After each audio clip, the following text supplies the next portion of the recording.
Hello and welcome back to Aetheral Space 7.15, the revolutionary, back in video! Well, I can see everything! Yes. Every word, I can see it! Tanhony, could you describe to the audience the bit you told me about Karl Marx, and what was it? I was imagining Karl Marx shielding someone from the power of capital like All Might, and giving them a thumbs up. Never fear, I am here. I may not be too into communism, but I do love this image. I think it's funny. I will give Karl Marx is pretty based of all things. I will say that. If you read his stuff, he fucking thought about this it. This guy knew how to write. You talk to a lot of people, and I read his whole book. No spelling errors, perfect grammar. This guy knew what he was talking about. Like a Royal Road review on Karl Marx. Well, you know what I mean? Like, a lot of people, they're like, money's fake. No engagement at all about he actually said it, just like, this grammar. Well, love it. You know, a lot of people are like, money's fake, so why don't we just print more? Karl Marx is like, actually, I thought about this. He for predicted a second the Suez Canal thing. Forward. He said that would happen. Yeah, he did. He did the evergreen. And then he made it. Such as. Oh my god, his conceptual Actually, that's a cool ability. Writing if you could write things and they're guaranteed to happen, but only like after you've died, like 50 years later. Carl, what a man you are. I thought you were going to say that was his power manual, and he could create a manual for the future. That's a cool Aether ability, Legacy, where like you slowly seep your Aether into the world around you, and it influences the fate of particles and molecules to make events happen long into the future, like coding reality. Damn. I'm just saying, Tan. That'd be great. Like they end up on a. We've discussed Karl Marx in order portion of this video. Yeah. All right, we made all the lib words happy, so it's time to read the chapter now. I didn't say it because I was too scared of getting canceled. I didn't say the term. I was about to, but I didn't want to say it because it's similar to another word that's no. What was he about to say? Leave your predictions in the comments. No, you'll get in trouble. Boris will find you. All right. Ruth charged across the second floor of the mall, following Rico's pointing finger. Apart from her mask, which was still planted on Rico's face, the rest of her skeletal set had manifested, coating her body. Red sparks spread across the floor with each footstep, her great speed carrying her across the floor in the time of a single breath. The crowds were still packing the floor, but her reflexes were such that she could weave through them without much difficulty. So I had a question, actually, because I hadn't thought about Ruth's actual power in a while. Yeah. Obviously, it's the armor, and we know she has reflect armor. But is her strength and speed coming from the Pugnant, or does the armor actually enhance her abilities? Or is the armor literally just armor? Skeletal armor enhances speed and strength, and the reflect armor, of course, is a reflection, which you can also use to, tricky bounce stuff. So it's like her half Pugnant plus the armor. Yeah. So that's why she's so stacks. strong. Okay, it's stacking buffs in Aetheral Space. Dude, these gear sets stack. Her power is literally gear sets, though, yeah. I love, the idea of, character creation, giving Dragon a staff to stack with his cogitant int. I would never use a staff. You better learn quickly. It's like, ew. Yeah. If you can't hack, you better at least use a staff. The crowds were still packing the floor, but her reflexes were such that she could weave through them without much difficulty. The direction Rico had pointed towards was that of the toilets, the women's bathroom, specifically. Do you mean women's, Tan? No. It's not just only one woman's bathroom. The owner of the mall. It belongs to me, Regent Queen! So, you've come, Ruth. This is my bathroom, my conceptual bathroom space. Aetheral technique, flush whirlwind. No, Aetheral technique flushed away, like the movie. She paused outside the door, turning to look back over her shoulder. Skipper had charged her with making sure Rico made it back safe. She couldn't very well just leave him behind. She needn't have worried, though. Although he wasn't quite as agile as her, he'd still managed to make his way through the crowd unscathed. Sweat was pouring from his forehead, and his face was red from exertion, but that made sense. Unlike her, he'd had to take the stairs. That didn't mean she could go easy on him, though. They didn't have infinite time here. "Hurry!" she began to roar, only to pause as some vague, indefinable sense on the edge of her consciousness warned her. Danger. Oh my god, she has spidey senses too? She ducked. So in a second.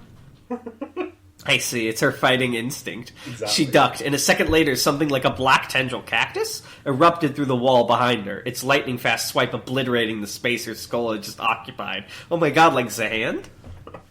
It retracted, presumably for another swipe, but Ruth didn't give it the chance. She dodged backwards in advance, her metal boots kicking up sparks as she skidded along the floor. Rico started to say something, but stopped as Ruth reached his position. Her eyes narrowed. She continued to stare right at the ruined wall. I assume as she continued to stare right at the ruined wall? No, her eyes narrowed. She has narrowed eyes. And then she continued to stare She continued... Yeah. Alright.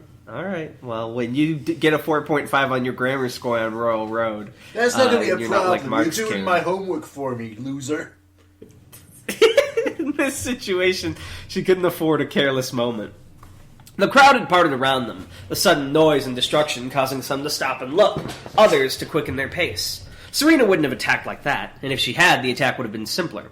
This must have been the work of someone else. Dragon had said he'd gotten the feeling that someone else was in the hospital. So was this them? Hospital? Yeah, I thought they were at like a mall. I'm so... Hello? They came here from the hospital. Oh, right. Sorry, can you keep talking? My headphones. Wait, keep going. Welcome to Tanhony's Tower of Terrors. I fixed it. All right. Okay. Hush now, I fixed it. Dragon had said he'd gotten the feeling that someone else was in the hospital, so was this them? There wasn't time to consider it. She had other concerns. When would the enemy's next attack come? What form would it take? Who was Psycho Mantis? Through the hole in the wall, Ruth could only see darkness. The enemy must have destroyed the lights in the bathroom. A good move. Did you see it? She growled, her voice low, still not looking at Rico as she addressed him. The attack? Yeah. I didn't get a good look. Describe it to me. Ruth's claws whistled through the air as she adjusted their position, ready to repel any strikes that might come. When Rico spoke, his voice seemed curiously drained. It was a centipede. A big centipede, he muttered. It kinda looked like... Like what? Rather than replying, Rico simply stepped forward again, ignoring Ruth's attempt to pull him back behind her. His fists were clenched as he gulped, looking at the hole in the wall. Keiko! He called out, voice wavering. Is that you? Who the hell is Keiko? Ruth could have strangled him. Why was he exposing their position like it was nothing? For a moment there was silence, save for the scattered muttering of the crowds behind them. Then, barely audible, there was a sigh from within that dark hole. I didn't realize it was you, Rico, a young woman's voice said. I really wish it wasn't. The door to the toilets, adjacent to the shattered wall, swung open, finally falling off its hinges from the pressure as the woman stepped out. She was young, maybe a year older than Rico, with dark hair tied back in a ponytail, and a single red eye glaring at Ruth, the opposite of Sans. The other was concealed behind a black eye patch with a red centipede embroidered on it. The black kimono she wore, utterly devoid of color, brushed against the dusty floor as she stepped forward. That centipede thing was with her too, coiled around her waist like a sash, its upper body curled over her shoulder. Ruth remained in her combat-ready position, body low to the ground. Who's that? She hissed, but Rico did not answer.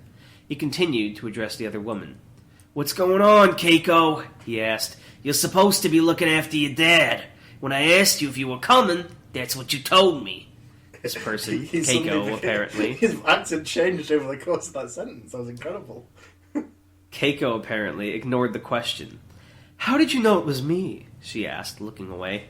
Saravicia isn't easy to miss, Rico replied, glancing down at the floor. I'd recognize that ugly thing from a mile away. Ugly? Keiko raised an eyebrow. How cruel of you. Rico's face hardened. Why are you talking like that? Like what? Like a bad videograph villain. How cruel of you? What are you talking about? Rico waved his arms wildly as he... Oh my god, he's a podcaster. And answer the question! What the hell are you doing here? Why did you lie? He paled just a tad. You didn't. You don't have something to do with all this, do you? Keiko's head snapped back to look at Rico. Of course not! She snapped, her voice considerably more genuine. Then what are you doing here? That's... She glanced away again. I have my own reasons for that. You're doing it again! Rico cried, frustration building up in his voice. What does that even? Enough of this. Ruth rushed past Rico, her teeth bared, her claws sharp. She pointed those spikes in the direction of Keiko, the look on her face intolerant of any more nonsense. I'm not here to talk, she growled. Where's my friend? The kimono made it hard to notice, but Keiko adjusted her footing just slightly. The exposed body of the centipede thing swayed in the air, its mouth parts idly clicking. Tanhony. What? I want you to look at your sentence, and I want you to tell me what's wrong with it, idiot. New World Order, there's nothing wrong with it. Take him away to the asylum. If she really was your friend, Keiko scoffed, The air turned cold. Killing intense. Whatever words had been about to leave Keiko's mouth were stopped in their tracks by Ruth's burning glare.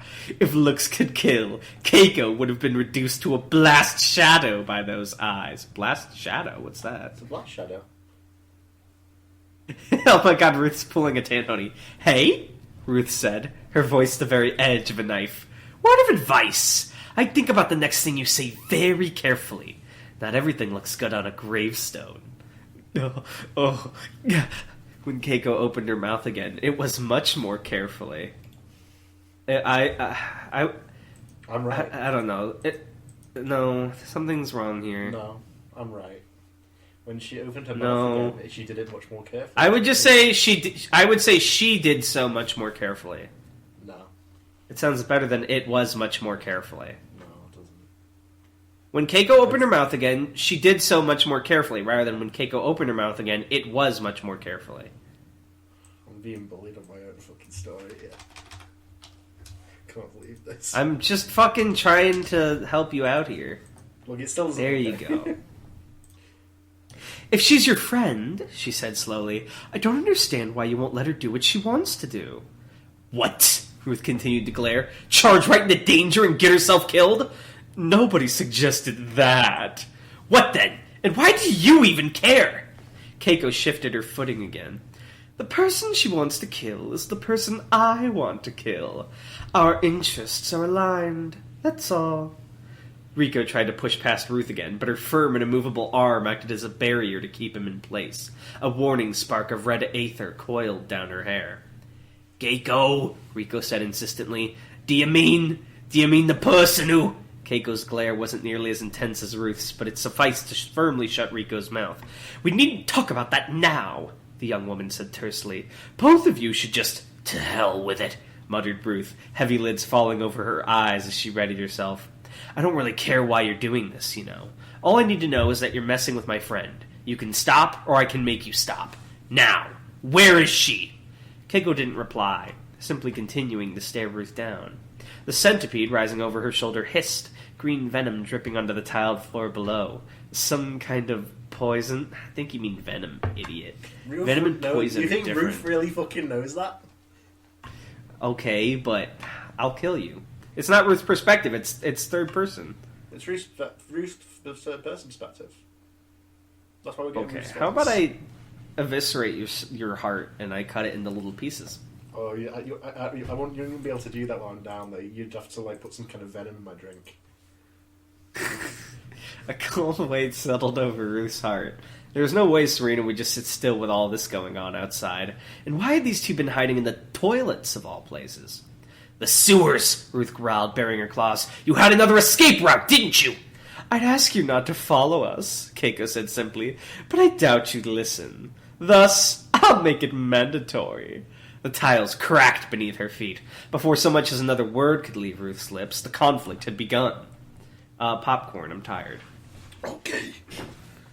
Red aether, maybe just a shade distinct from Ruth, snapped around Keiko, her centipede writhing in the air as it choked and spluttered. Ruth charged in, claws scraping against the ground, but her speed was insufficient.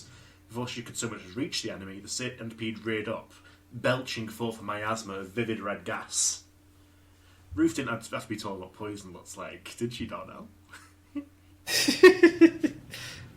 She clearly does, because she doesn't fucking know the difference. She swapped out her skeletal boots for their noblesse counterpart, slamming them against the ground and using the resultant rebound to cancel out her momentum and send herself flying backwards. Oh, I thought you were going to say she deflected poison, as if that was a thing you could do. She parries it. Yeah, ding! The cloud disappears.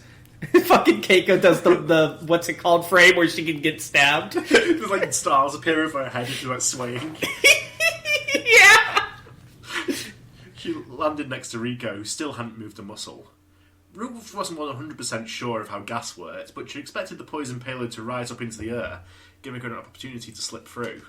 Instead, though, it was staying put, forming a kind of wall between Ruth and the bathrooms. She couldn't even see Keiko anymore through the bloody haze. No doubt the girl had already started running for it. You know her, right? Ruth snapped, glancing at Rico. Yeah. Rico nodded frantically. She's my cousin, but doesn't matter.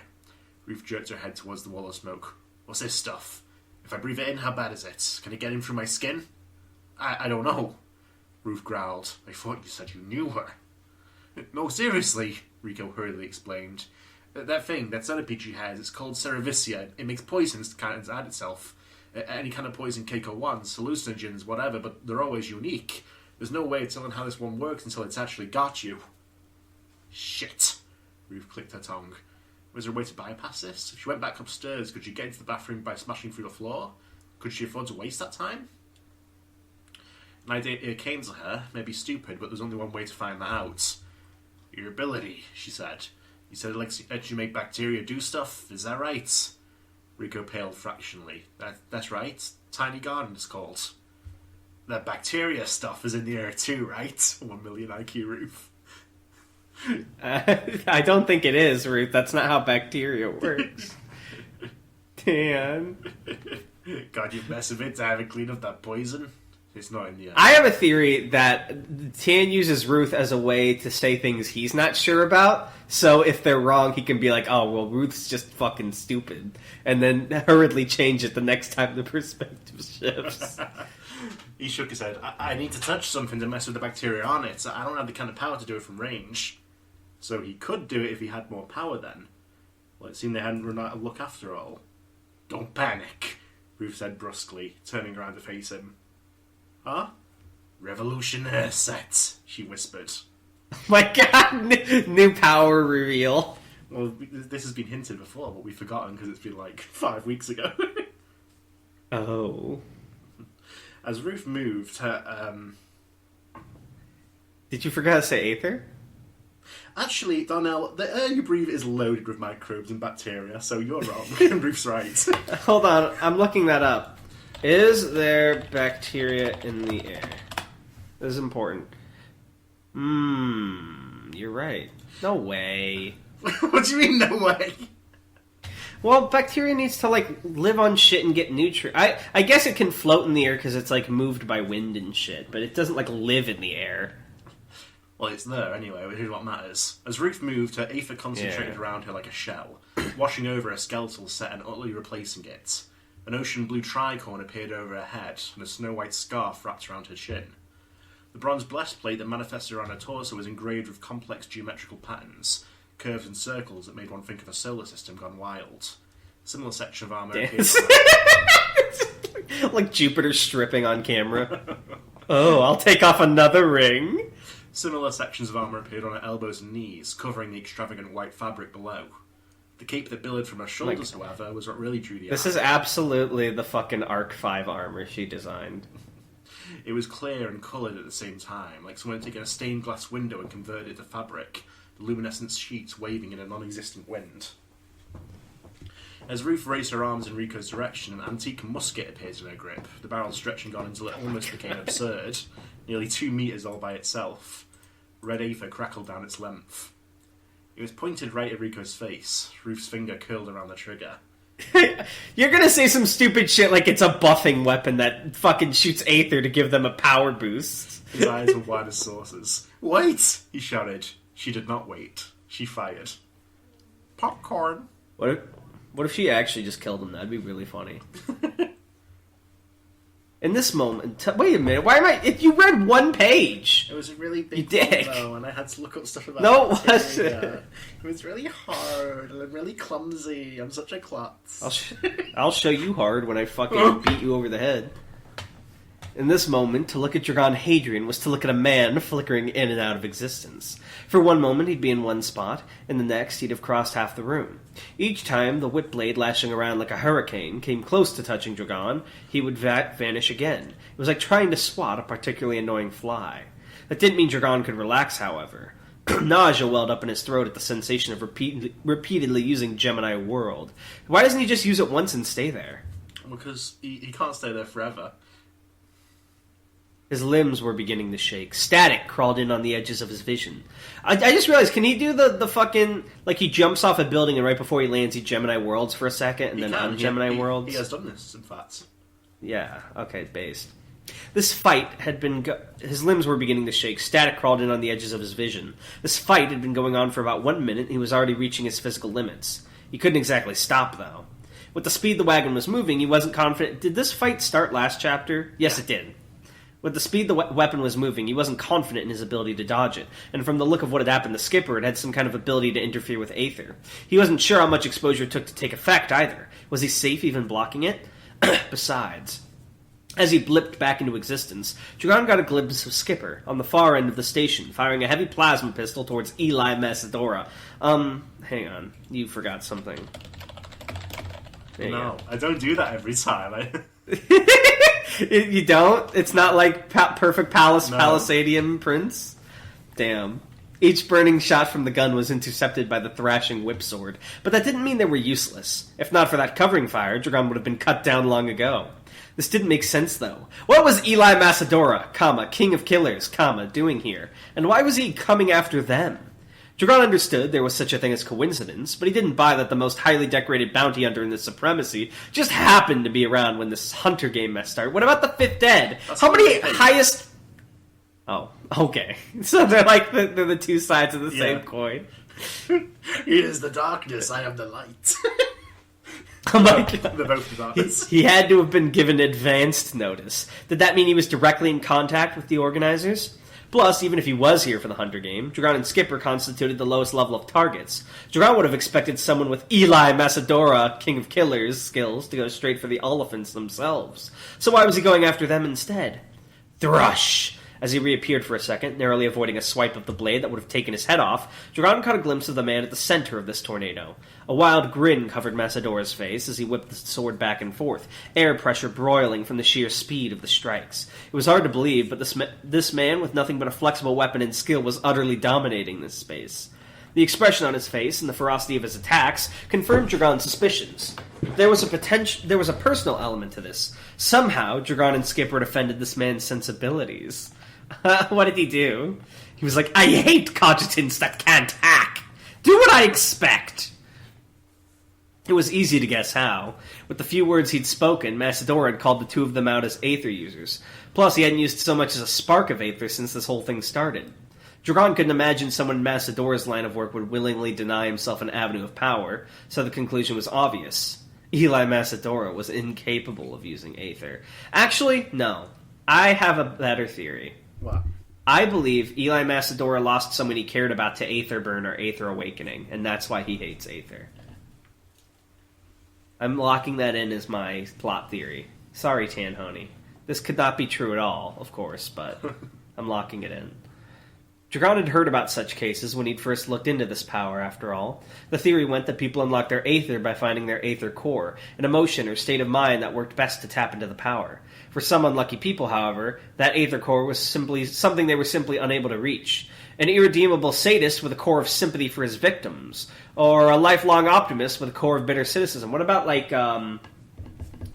is it psychopath or sociopath, the ones that don't feel stuff? Could be something like that as well. Some people just lost the Aether lottery! Oh my god, I hope Eli's is like love or something. It's like warmth. It seemed that was the case for Eli Macedora, too. That, at least, gave him something to work with. The dodging had pushed him to the limit. Time to move on to the attack. Or maybe he just didn't fucking learn it. You know, didn't they describe in the beginning that Aether is something you have to train for years to even kind of use? Well, yeah, but it's surprisingly like the strongest guy hasn't even tried, it looks like. I guess. This entire time, Dragon had been... But that's like saying Musashi hasn't even tried to use a gun, you know? Maybe he just, like, loves his weapon. Like, Musashi, have you even picked up a blaster? You know it has range, right? A what? A blaster. I hardly know her. I would never... This entire time... Is Musashi a gentle sir? Is he afraid to fight women or something? I don't remember that character. No, he would. Damn. This entire time, Dragon had been careful to disappear and reappear only on a horizontal plane, blipping around Macedora's twister of slashes. Hopefully that had convinced him that Dragon could only move horizontally when he disappeared. The opening Macedora had left above him suggested that was the case. Time to test it. Dragon disappeared once more, and a second later he reappeared a couple of meters directly above Macedora. He fell, his feet pointed straight down, Aether infusing his entire body like it was some kind of human cannonball. Gemini Dragon! New technique. Some kind of human arrowhead. He had no doubt that if he hit a normal... I can hear my echo in your thing, I think. I'm sorry! That might be a problem. You might have to edit that and going back. Oh, okay. He had no doubt... I'm just saying, just check it. He had no doubt that if he hit a normal human like this, he'd break them like a twig. He made contact. Snap! Dragon broke like a twig. No. He's so reinforced. He's like, didn't you know, Dragon? Eli Macedora, king of killers, is a gene tyrant. I'm half gene tyrant. Can you be half gene tyrant? Not really. My mother was a gene tyrant. My father was a fucking cogitant. I don't know. But yes, that is 7.15, the revolutionary. Today's question. Thank you. If you got a new armor for Ruth, what would it be? I had a couple ideas for Ruth armor that I thought would be neat. Okay. I had one idea where it's like chainmail, and she can like unravel parts of the chainmail as like long range whip weapons, but like the more she unravels, the less she's protected, right? So she can switch between like more yeah, so she can switch between more defense or like longer range attacking. I thought that would be cool. That sounds pretty cool. It is cool. You should use it. And we just need a stupid fucking name for it. Like the Slayer set or something. I don't know. Or Beastmaster set. I like it. But leave your Alright, ideas in the comments. Yeah. Try to make them better than mine if you can. That's Bye! impossible. Bye! Aw.